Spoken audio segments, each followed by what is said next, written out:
Murakaza neza mu kiganiro cyo kwibuka mugezweho na Dr Jean Damascene Bizimana, Ministre muri Minubumwe. Nyuma y'imyaka myinshi y'ubushakashatsi, yakusanyije na cukumbura amakuru ku bikorwa byagejeje u Rwanda muri Jenoside. Muri iki gice, aribanda ku ruhare rw'inzego z'ubucamanza mu itegurwa n'ishyirwa mu bikorwa rya Jenoside yakorewe Abatutsi mu 1994.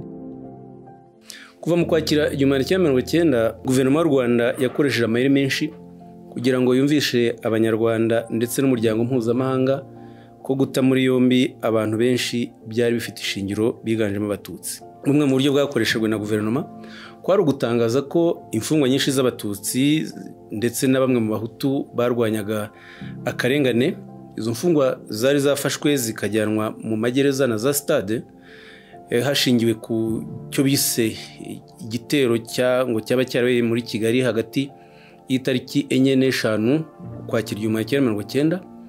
Nyamara mu by'ukuri byagaragaye kuri iyo byari ikinamico, aho abasirikare b'ingabo z'u Rwanda bari mu kigo cya Kigali baraye barasa mu kirere bugacya bafata Abatutsi ndetse n'Abahutu batashakaga bakabafunga babashinja ngo gushyigikira inkotanyi, nyamara ari ikinyoma cyateguwe.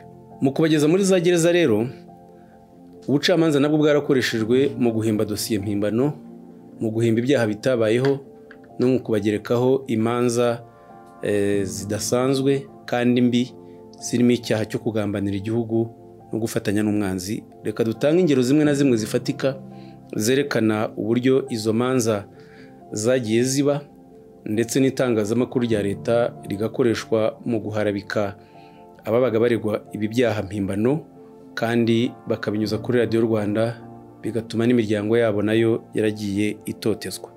Uwitwa Rudoviko Rudahunga wari umukozi mu icapiro rya Kabgayi yafashwe tariki 5 kwakira 1990 ahagana saa 5:30 z'amanywa.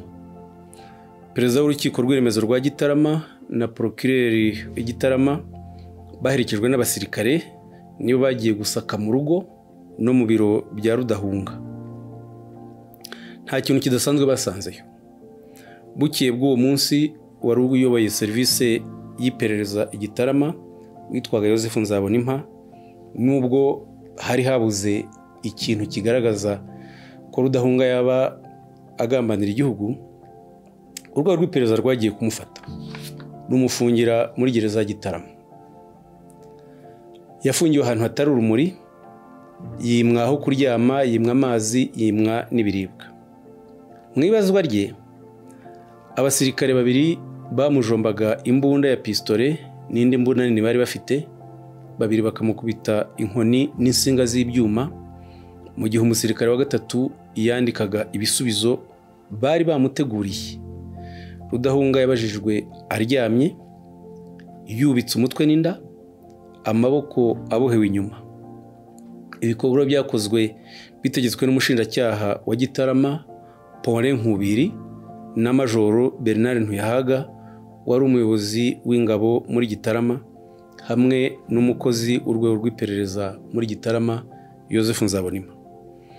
Mu rwego rwo kumutesha agaciro no kumusebya no kumvisha abanyarwanda ko yahemukiye igihugu, Rudahunga Rui yasabijwe hifashishijwe itangazamakuru rya leta, Imvaho na Radio Rwanda.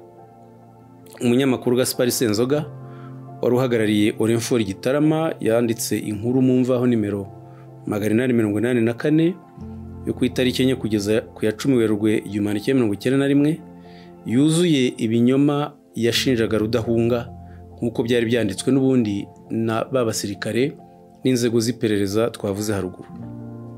Inyandiko y'Imvaho ibivuga itya: ngo abaturage bo mu mujyi wa Gitarama baribaza ibibazo ku byitso bya FPR byafashwe bigafungwa. Batangajwe no kumenya ko nta kimenyetso cyabonetse kibashinja kandi ko abafashwe basaba ko barekurwa. Abatuye umujyi bakomeje kutizera ibyo byitso. Barijujutira ko Gitarama itigeze isakwa bihagije. Bavuga ko bidashoboka ko muri abo bafunzwe bose badashobora kubura umuntu n'umwe ufitiwe ibimenyetso byerekana ko afite intwaro cyangwa amasasu.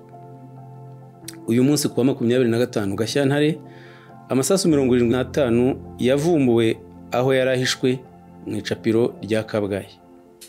Ntushobora guhora wihisha ngo ntuvumburwe, ni umugani w'ikinyarwanda. Rudoviko Rudahunga wakoraga muri iri capiro ubu akaba afunzwe, yari yafashe ingamba zo guhisha amasasu yari asigaranye. Ubu yamaze kuyatanga. Abari bashinzwe gukwirakwiza ayo masasu bo ntibaramenyekana. Nyamara iyi nzu y'icapiro yasatswe inshuro nyinshi ntacyo babona, ariko abantu benshi bemeza ko Gitarama yari itarasakwa bihagije. Umurwanashyaka wavuze ko hakozwe ishyakwa ryimbitse, ibimenyetso bishinja abavuga ko ari abere bizaboneka, yatanze amakuru y'ingirakamaro. Ababishinzwe bamenye akamaro k'ayo makuru. Ku wa mbere tariki 25 Gashyantare basubiye i Kabgayi ku nshuro ya 4. Ibi byababaje umuzungu uyobora icapiro. Yashakaga no kwanga ko basaka, ababwira ko azabaregera musenyeri wa diyosezi ya Kabgayi. Nyuma yo kubaha uruhushya, basatse noneho neza, basanga amabahasha arimo udupaki 3 tw'amasasu ya pistoli. Muri izo bahasha harimo n'izindi mpapuro ntoya. Kuri imwe muri zo hashushanyijeho pistoli ku yindi, handitswe ngo ibisigaye mbere yo kujya mu kiruhuko 75. Uyu mubare uhuye neza n'amasasu 75 yari ari mu mapaki 3 yari mu ibahasha. Rudoviko Rudahunga yemeye ko inyandiko ari iye, ariko ntabwo yemera ko aya masasu yaraye. Ubu ni uburyo bwo kwigira umwere. Ku gishushanyo cy'imbunda uwamwoherereje yerekanye uko igomba gukoreshwa. Iri tangazo ryari ritangijwe n'inyandiko MRL, bisobanura Monsieur Louis Rudahunga. Umuntu yakwibaza aho andi masasu Rudahunga yatanze ari, kuko ubwe yanditse ko mbere yo kugenda hari hasigaye amasasu 75 gusa. Ibi bimenyetso bidakorewe ubushakashatsi buhagije bigomba gutera impungenge. Abo dutinya gusaka tugomba kubasaka kugira ngo kuri kugaragare, urwikekwe rutangire. Ngibyo ibikubiye mu nyandiko y'umunyamakuru Senzoga Gaspard waruhagarariye Orinfor Gitarama. Ibirego byose Rudahunga yaregwaga byahimbwe n'ubushinjacyaha mu rwego rwo gushaka ibimenyetso bimufunga nkana.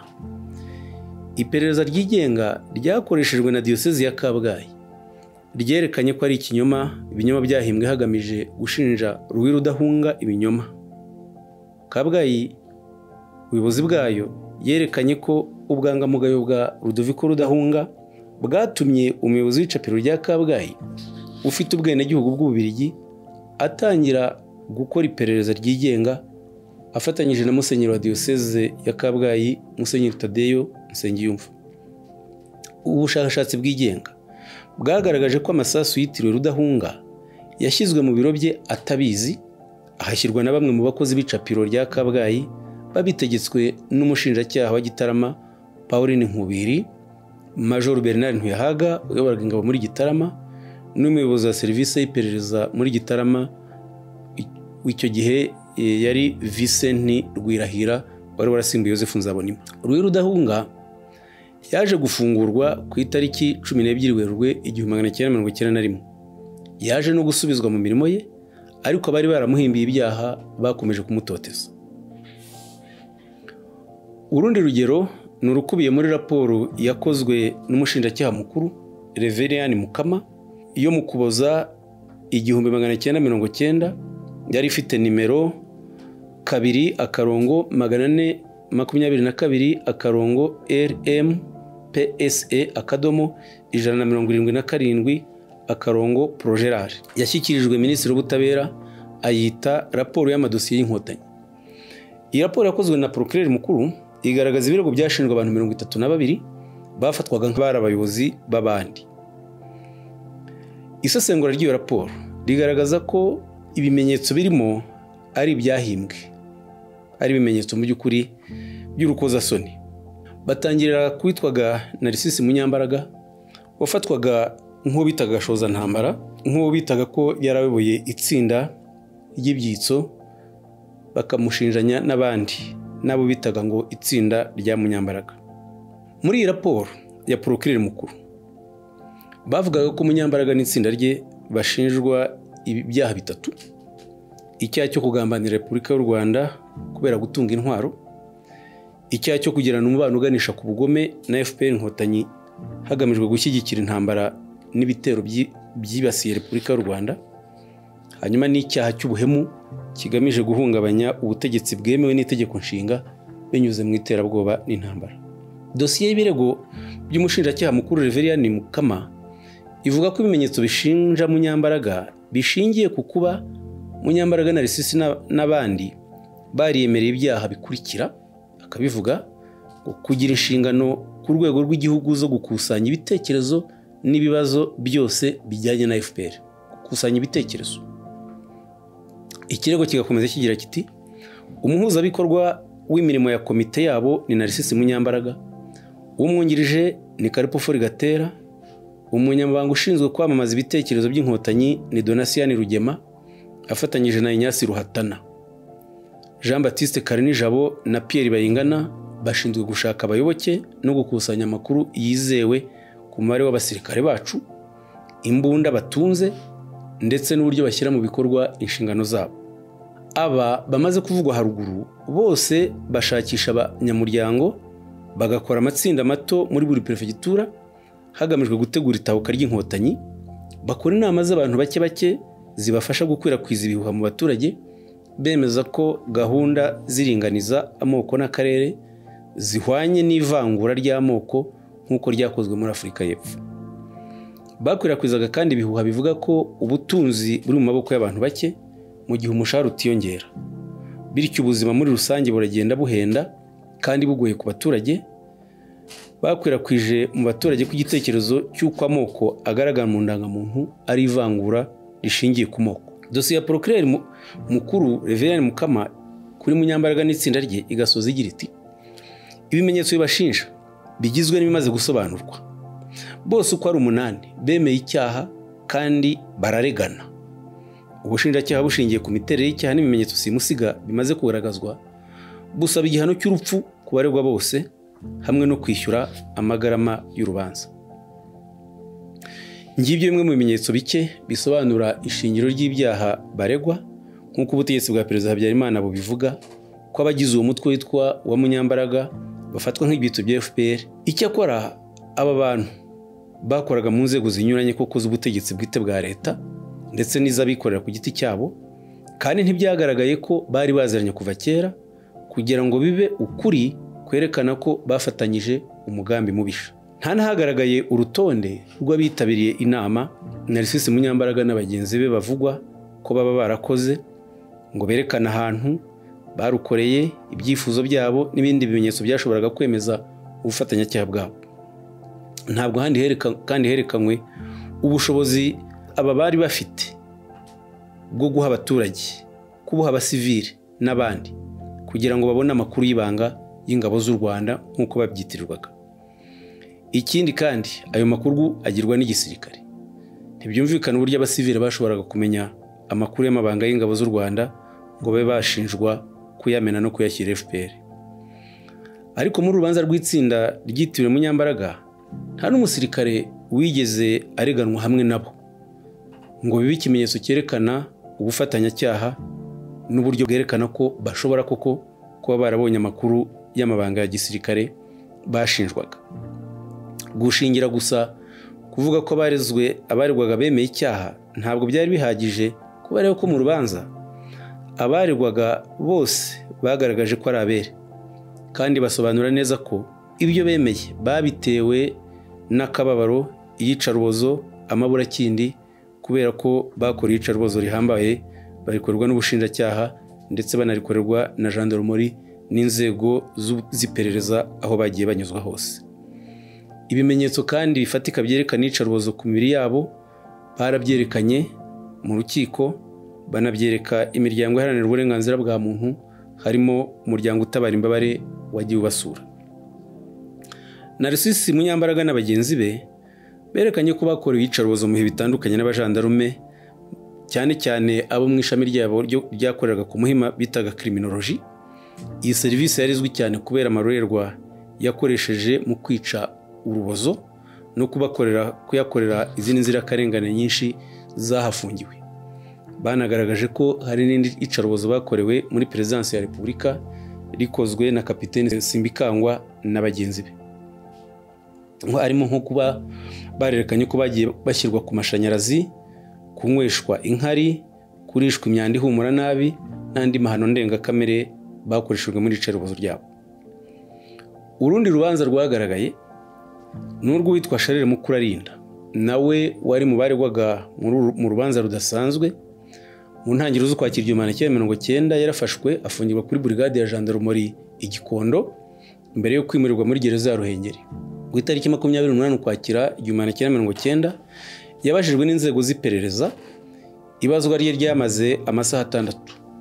Yabajijwe amaboko aboheye inyuma, akubitwa inkoni, imigeri ndetse rimwe na rimwe bakanamutwikisha umuriro w'amashanyarazi. Muri icyo gihe bamusomeraga amazina y'abatutsi bivugwa ko ari ibyitso bya FPR, bakamuhatira kwemera yuko yakoranye nabo. Nyuma y'ibibazo bitoroshye yashyizwe mu buroko bwijimye bwa wenyine, amaramo igihe kirenga icyumweru ahafungiwe. Ku itariki 16 Ugushyingo 1990 yongeye kubazwa mu buryo bumwe n'ubwo yabajijwemo mbere, birimo iyicarubozo. Urwego rw'iperereza rwamuhatiye gushyira umukono ku nyandiko yemeza ko yarimo gutegura ibitero na FPR, ibitero bigamije kugabwa mu Rwanda. Undi ni Donatien Rugema, nawe yakorewe icarubozo nk'iryakorewe bagenzi be tumaze kuvuga. Yahatiwe kwiyemerera ko yarimo gutegura ibitero bya FPR mu Rwanda, ariko kubera ububabare bw'icarubozo, inkoni yakubitwaga n'ibindi, amaherezo yaje kwemera ibyo byaha, nawe asinya ku nyandiko mvugo ibyemera. Kugira ngo bamuhatire kwemera ibyo yarerwaga, Donatien Rugema yafunzwe bamuhambirije amapingu ku maboko azirikiye mu mugongo, amara icyumweru cyose ameze atyo muri kasho ya wenyine itagira urumuri, adahabwa n'ibyo kurya. Ku itariki 6 Ukwakira 1990 yimuriwe muri gereza ya Kigali, aho yabajijwe nanone n'ubushinjacyaha. Yahakanye ibyo yari yaremereye abagenzacyaha, avuga yuko bamukoresheje ibazwa ririmo yicarubozo. Ntabwo yigeze yemererwa gusoma dosiye ye nubwo amategeko yamuhaga ubwo burenganzira. Yaje kumenya icyo yashinjwaga ku munsi yitabye urukiko tariki 28 Ukuboza 1990. Urubanza rwe rwarangiye tariki ya 1 Gashyantare 1991, maze ahabwa igihano cy'urupfu kimwe na mugenzi we Charles Mukurarinda na bagenzi be 3 bareganwaga. Muri Mata 1994 baje kugabanyirizwa ibihano, bahabwa igifungo cya burundu. Amaherezo ariko baje kurekurwa muri Gashyantare 1992 nyuma y'amasezerano yerekeye imfungwa z'intambara yashyizweho umukono insere muri Repubulika Iharanira Demokarasi ya Kongo hagati ya guverinoma y'u Rwanda y'icyo gihe na FPR, ku buhuza bwari bwagizwemo uruhare na Perezida Mobutu. Twabibutsa kandi ko muri ibyo birego by'abo bantu bari bafatiwe kwitwa ko ari ibyitso by'inkotanyi babarenganya, harimo n'abapadiri b'abatutsi nabo bakorewe yicwa rubozo, nabo baregwa mu rubanza rumwe n'urwa Munyambaraga, ariko batari mu iryo tsinda hamwe nawe. Nabo barafunzwe, bafungwa nabi ndetse bakorerwa iyicarubozo riremereye. Tariki 21 Gashyantare 1991 Prosper Mugiraneza wari umunyamabanga mukuru muri Minisiteri y'Ubutabera yanditse raporo mu izina rya Minisitiri we Sylvestre Nsanzimana, yandikira abambasaderi b'u Rwanda mu mahanga mu rwego rwo kubaha amakuru ku mpamvu zatumye abatutsi bafatwa. Ibiri muri iyi raporo ya Minisiteri y'Ubutabera y'ubucamanza mu by'ukuri byerekana ko ibirego bivuga ko abatutsi nta shingiro bifite uretse akarengane, inzangano n'ishyari. Dusesengura ingero zimwe na zimwe duhereye kuzirebana n'abo bapadiri twavugaga mu kanya. Uwamenyekanye cyane ni Padiri Augustin Ntagara, wafunzwe agafungirwa muri gereza ya Gisenyi. raporo ya minisitiri w'ubutabera y'ubucamanza yerekana ko yatawe muri yombi azira kugirana isano y'amaraso n'abayoboke ba FPR Inkotanyi kandi ko yafatanyije cyane nabo mu gutegura igitero ku Rwanda. Padiri Ntagara yashinjwaga kandi kuba yarasohoye inyandiko yari igamije gushishikariza abaturage guhagurukira kurwanya leta y'u Rwanda nuko babyitaga. Ibintu iyi raporo ishingiraho bigarukira ku ibaruwa Padiri Ntagara na bagenzi be bane bo muri diyosezi ya Nyundo aribo Padiri Callixte Kalisa, Padiri Jean Baptiste Hategeka, Padiri Fabian Rwakareke na Padiri Aloys Nzaramba bandikiye abasenyeri bo mu Rwanda tariki 30 Mata 1990. Muri iyi baruwa abapadiri mu by'ukuri nta kintu kibi na kimwe banditsemo. Icyo bagaragarije abepiskopi babo yuko hari impinduka zikenewe mu Rwanda. Ibaruwa bayise Kristo ubumwe bwacu. Padiri Ntagara na bagenzi be mu iyo baruwa bavuze ko hari impinduka zikenewe. Icya mbere bifuzaga yuko hakwiye gushyirwaho uburyo abanyamadini bazasobanurira papa igihe azasura u Rwanda ibibazo by'imiyoborere, by'ubusumbane, by'ivangura biri mu Rwanda. Bakagaragaza kandi ko icya kabiri mu ruzinduko papa yagombaga kugirira mu Rwanda mu kwezi kwa 9 muri 1990 ko abayobozi ba Kiliziya Gatolika bari bakwiye kwita ku bibazo byose bikomeye byugarije igihugu. Muri ibyo bibazo bakavuga ikijyanye n'ubumwe bwa bene igihugu, bagashimangira ko izi politike zishingiye ku ivangura kandi bagatanga n'ingero z'abantu bagiye bangirwa akazi kubera ubwoko bwabo aho kwita ku bushobozi bafite. Aba bapadiri mu by'ukuri niba babandikiye abasenyeri babo, abepiskopi babo, bakababwira bimwe muri ibi ngibi tumaze kuvuga, ariko n'ibindi bongeragaho n'ibi ngibi bikurikira muri aya magambo, ko bifuzaga ko Kiliziya Gatolika yashyigikira ndetse n'abanyamadini muri rusange uburenganzira bwo kujya impaka ku bibazo by'igihugu, kuvugisha ukuri no gushakira hamwe ibisubizo aho kugira ngo bahanirwe ibitekerezo batanze.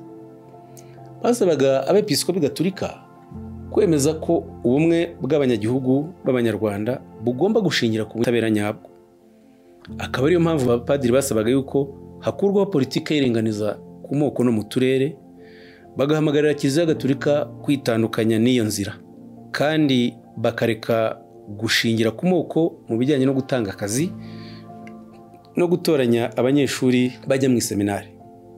Abapadiri bane basabaga kandi abepiskopi Gatolika gukora ku buryo Kiliziya Gatolika ireka kuba igikoresho cya politiki, ahubwo ikarinda ubwangamugayo bwayo mu kuvugisha ukuri aho bibaye ngombwa. Icyanyuma basabaga cyanababereyemo ibyaha nk'ibi ngibi tumaze kuvuga, ni uko Kiliziya Gatolika yari ikwiye kujya yemera ko habaho ibiganiro ku bibazo biremereye igihugu cyari gifite. Iyi baruwa rero y'abapadiri ngiyo niyo yatumye Padiri Ntagara aregwa icyaha cyo kugambanira igihugu cye, arafungwa. Mu by'ukuri nta cyaha yigeze akora, ahubwo yavugishije ukuri mu ibaruwa yagenewe ubuyobozi bwa Kiliziya Gatolika, ntabwo yari igenewe abaturage. Ntiyashoboraga rero no gushingirwaho ngo Padiri Ntagara aregwa icyaha cyo kugambanira igihugu mu gihe nta bugambanyi burimo, mu gihe ahubwo kwari uguhamagarira Kiliziya Gatolika gushishoza no kwitandukanya n'ibikorwa bibi byari mu gihugu. Raporo ya Minisitiri w'Ubutabera y'Ubucamanza yavuze kandi ku birego byashinjwaga abandi bapadiri bari bafunzwe barimo Padiri François Xavier Mfizi na Justine Rutera Ndongozi ba diyosezi ya Kibungo, Modeste Mungwarareba wa diyosezi ya Butare na Epimaki Sheriti wa diyosezi ya Kigali. Ikirego Padiri Mfizi na Mungwarareba baregwaga ngo nuko barayoboye inama zo gutegura igitero cy'inkotanyi no kugira mu makuru ajyanye nacyo ntibabimenyeshe abayobozi babifitiye ububasha. Padiri Rutera Ndongozi we yashinjwaga ngo kuba yarasuzuguye umukuru w'igihugu no gusuzugura abayobozi ba perefegitura, naho Padiri Epimaki Sheriti agashinjwa ngo kuba yarakoranye na FPR mu myiteguro y'intambara. usibye Padiri Rutera Ndongozi wishwe muri jenoside yakorewe Abatutsi na nyakwigendera Padiri Modeste Mungwarareba witabye Imana tariki 4 Gicurasi 1999, abandi baracyariho. Muhamya bwabo bwatanzwe nyuma yo gufungwa kwabo no gufungurwa. Bose bavuga yuko ibyaha baregwaga nta shingiro byari bifite, ko byari binyoma. Nyakwigendera Padiri Modeste Mungwarareba we yaranabyanditse abitangariza n'abanyamakuru. Raporo ya Minisitiri w'Ubucamanza tumaze kuvuga haruguru ivuga no ku bindi birego byahimbwe bishinja cyane cyane abanyabwenge b'Abatutsi n'abacuruzi batawe muri yombi bazira ibinyoma no gukoresha nabi ububasha itegeko ryahaga Perezida Habyarimana. Imanza zizwi cyane ni izaba Dr Munyeshuri Evariste, Dr Dushimimana Beri, Isidori Barahira, François Kayiranga, Thomas Karakire, Paul Gakuba, Charles Kanobana na Celestine Gatera, ndetse na Evariste Sisi. Evariste Sisi yashinjwaga ngo kuba yateye inkunga umutwe w'iterabwoba w'Inkotanyi ndetse no gukora indangamuntu mpimbano zagenewe abanzi b'igihugu ngo zibafashe gucengera mu gihugu hose. Dr Vincent Munyeshuri we yashinjwaga kuba ngo yari afite indangamuntu zitujujwe zari zigenewe abanzi b'igihugu kugira ngo bazazikoreshe bacengera mu baturage. Dr Munyeshuri yapfiriye mu Bubiligi mwaka 2011. Yari yaramaze gusobanura neza yuko ibyo bamushinje byose nta shingiro byari bifite. Mugenzi we Dr Aberu Dushimimana nawe washinjwaga kuba yaramenyeshejwe gahunda y'ibitero by'Inkotanyi ngo ntamenyeshe ubuyobozi. Iki kirego nacyo yagaragaje ko nta shingiro gifite ari ikinyoma. Ni nabyo byashinjwaga Isidori Barahira na François Kayiranga, ariko Karekire bagashinjwa kuba ngo yaracumbikiye abanzi b'igihugu. Ibi nabyo byari binyoma bidafite ishingiro. Iki kinyoma cy'ubutegetsi kigaragara no muri dosiye ya Paul Gakuba biciwe muri gereza nk'uko twabivuze mbere. Minisitiri w'Ubucamanza agaragaza ko Paul Gakuba yafashwe n'indwara idakira ajyanwa mu bitaro kugira ngo avurwe, ari naho yaje gupfira nyuma y'igihe gito. Ariko Minisiteri y'Ubucamanza ntigaragaze ko Paul Gakuba yazize kwimwa imiti no gutoterezwa muri gereza ya Butare. Ku rutonde rw'abantu 128 twabashije kubona rw'abafashwe n'urwego rw'igihugu rw'iperereza baregwa ku byitoro by'Inkotanyi, nta n'umwe wigeze atabwa muri yombi hashingiwe ku bimenyetso byizewe bishobora kumuhama. Dufate ingero zimwe na zimwe. Umuntu wa mbere uri kuri uru rutonde ni uwitwa Abizeyimana. Bakerekana ko impamvu yatawe muri yombi n'urwego rw'iperereza babivuga batya ngo yatawe muri yombi ubwo yaragiye mu Nkotanyi. Ntibavuge aho bamufatiye, uburyo bamufashemo, ibimenyetso byerekana n'ikindi. Iyi ikaba ari gusa ariyo dosiye imufunga. Ukurikira kuri urwo rutonde ni uwitwa Veneranda Akimpaye. Urwego rw'iperereza rwamufashe rukandika ngo yatanzwe n'ababikira b'abaparotine b'Igikondo.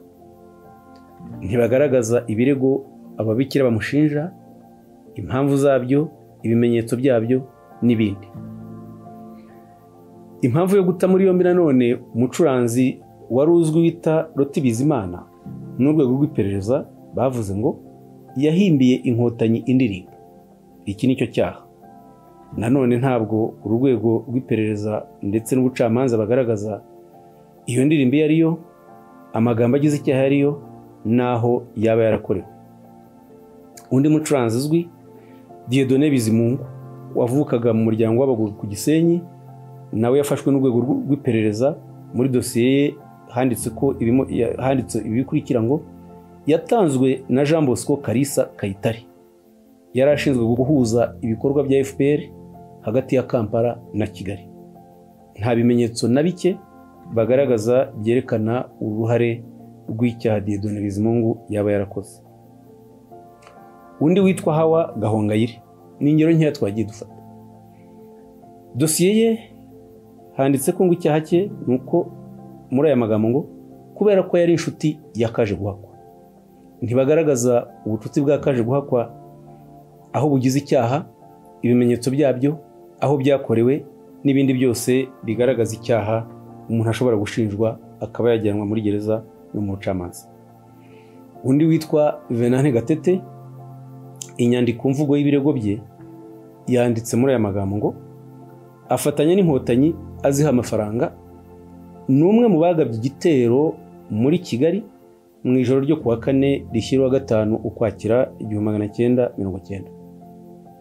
Nta kimenyetso nanone na kimwe berekana uruhare Gatete Venante yagize muri iki gitero, kandi twongere twibutse ko byagaragaye neza ko iki gitero nta cyabayeho, ahubwo ari ingabo z'u Rwanda z'icyo gihe zo mu kigo cya gisirikare cya Kigali zaraye zirasa amasasu mu mujyi wa Kigali zibeshya ko ari inkotanyi zawinjiyemo.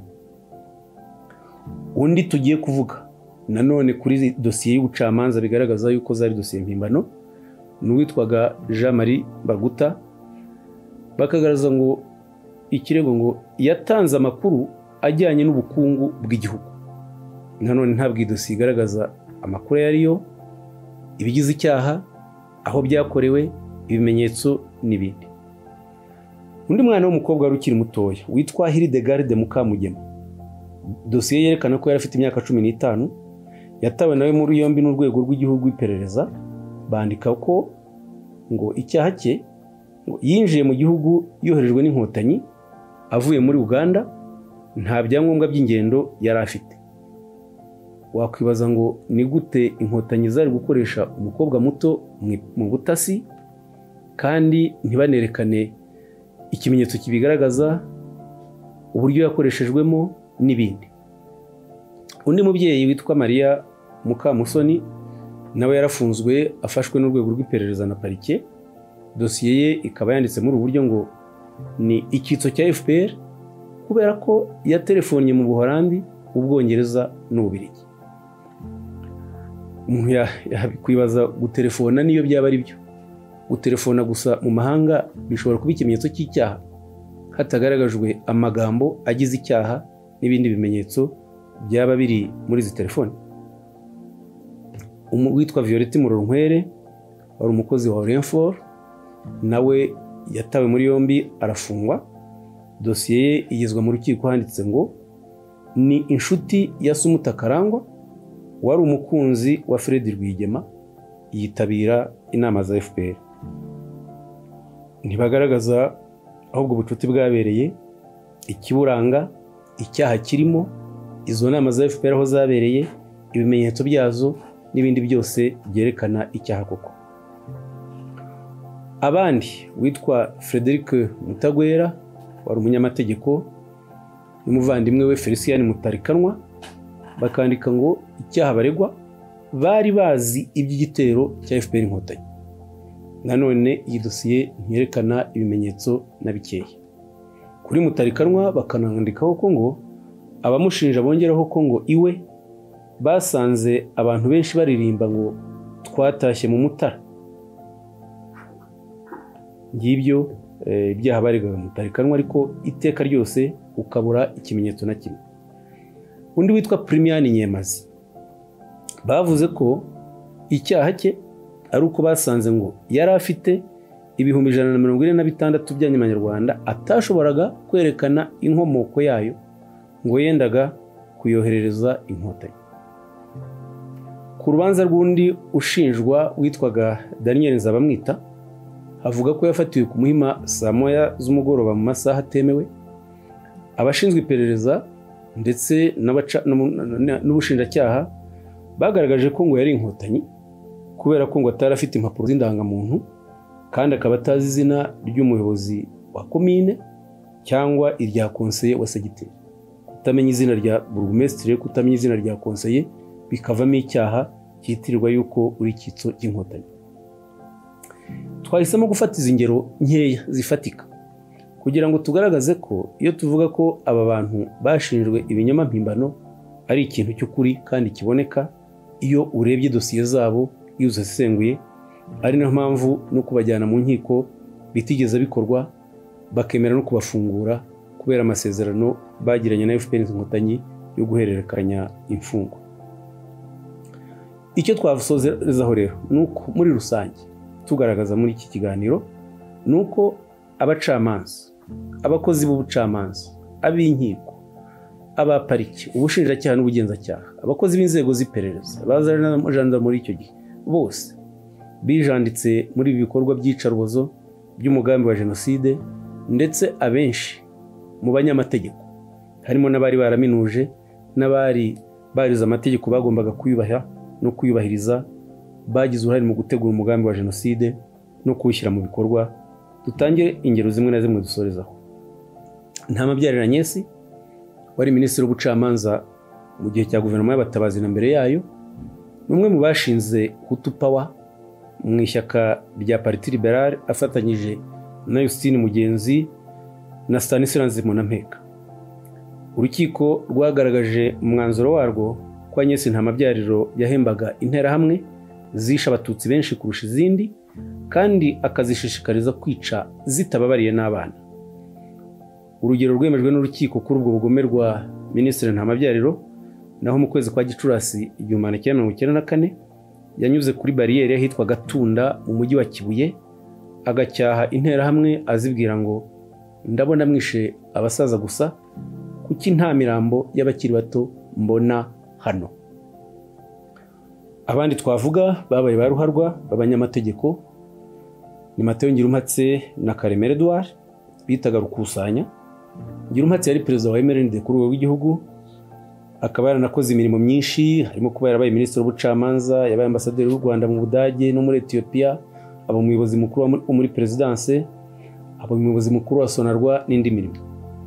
Naho Karemera Edouard yari vice perezida wa MRND ku rwego rw'igihugu, yungirije Mateo Ngirumpatse kuva muri 1993, akaba yarabaye minisitiri kuva mu mwaka wa 1987, ayobora minisiteri yo guhuza inzego za leta, yongerwa kugira minisitiri mu butegetsi bw'igihugu muri guverinoma ya Kambanda kuva ku itariki 25 Gicurasi 1994.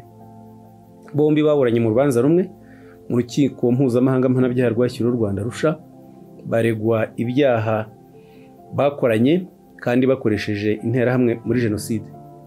Urubanza rwarangiye humviswa abatangabuhamya 120 barimo 46 b'ubushinjacyaha na 74 bari ku ruhande rwo bashinjura abaregwa. Bombi bahamwe n'uruhare rwabo muri jenoside bakatirwa igifungo cya burundu, bamaze guhamwa n'icyaha cyo gutegura no gukora jenoside. Karemera akaba yarapfuye afungiye muri gereza muri Benin, naho Mateo Ngirumpatse akaba akiri muri gereza muri icyo gihugu. Undi twavuga umunyamategeko wabaye ruharwa ni Jean Bosco Barayagwiza, wari umuyobozi mukuru muri Minisiteri y'Ububanyi n'Amahanga n'Ubutwererane, akaba ari mu bashinze ishyaka ry'abahezankuni rya CDR ryateguye jenoside rikanashishikariza kuyikora. Yapfiriye muri gereza y'umuryango mpuzamahanga muri Benin, yarakatiwe igifungo cy'imyaka 35 n'urukiko mpanabyaha mpuzamahanga rwashyiriweho u Rwanda. Yari umunyamategeko wize mu Burusiya, wanakoze imirimo ikomeye no ku rwego mpuzamahanga harimo n'umuryango wa Afurika yunze ubumwe. Undi twavuga ruharwa wari warize amategeko ni Lieutenant Colonel Fremu Setako, wari ushinzwe serivisi y'amategeko muri Minisiteri y'Ingabo. Yateguye jenoside anashishikariza kuyikora mu mujyi wa Kigali no muri Perefegitura ya Ruhengeri aho yavukaga muri komine Nkuri. Yakatiwe tariki 25 Gashyantare mwaka wa 2010 n'urukiko mpanabyaha mpuzamahanga rwashyiriweho u Rwanda igifungo cy'imyaka 25, akaba nawe yaraguye muri gereza muri Benin tariki 6 Ugushyingo 2016. Twavuga kandi Simeon Nshamihigo, aha twavuze rwose bamwe muri ba ruharwa b'abanyamategeko. Simeon Nshamihigo yari substitut wa procureur Cyangugu, yafashwe yarakoreraga ikipe y'ubwunganizi y'undi mwicanyi Lieutenant Samuel Mwanishimwe wakoze jenoside muri Cyangugu aho yoboraga abasirikare. Simeon Nshamihigo yafashwe yarahinduye icyangombwa cye kuko yari yarifashe icyangombwa cy'umunyekongo ari nacyo yakoreragaho muri Kiko rwa Arusha, yiyita Sami Bahati Weza. Yakatiwe rero imyaka 40 nyuma yo kuvanwa ku gihano cya burundu yari yarahawe n'abacamanza ba mbere. Abakozi rero b'inkiko mu by'ukuri na parike bagize uruhare muri jenoside ni benshi. Twavuzemo harimo n'abakurikiranywe barimo Mathias Bushishi wakoreye jenoside muri Kibungo ubukurikira mu Bubiligi, harimo n'abandi barimo Silas Munyagishari, barimo Sirisese Migabo, barimo Josephine Mukanyangizi wari umucamanza mu rukiko rwisumbuye rwa Kigali, akaba uyu nguyu yari na mushiki wa Obedi Ruzindana wamaze abantu ku Mugonero mu gihe cya Jenoside, akaba ari no mu bayobozi b'interahamwe. Ikigaragara rero ni uko ubucamanza kimwe n'izindi nzego nyinshi, aho kugira ngo burengere amategeko, burengere uburenganzira bwa muntu, narwo rwabaye urwego rw'igikoresho cya Jenoside, itoteza no kurenganya. Kurikira ibindi biganiro byacu unabisangiza abandi.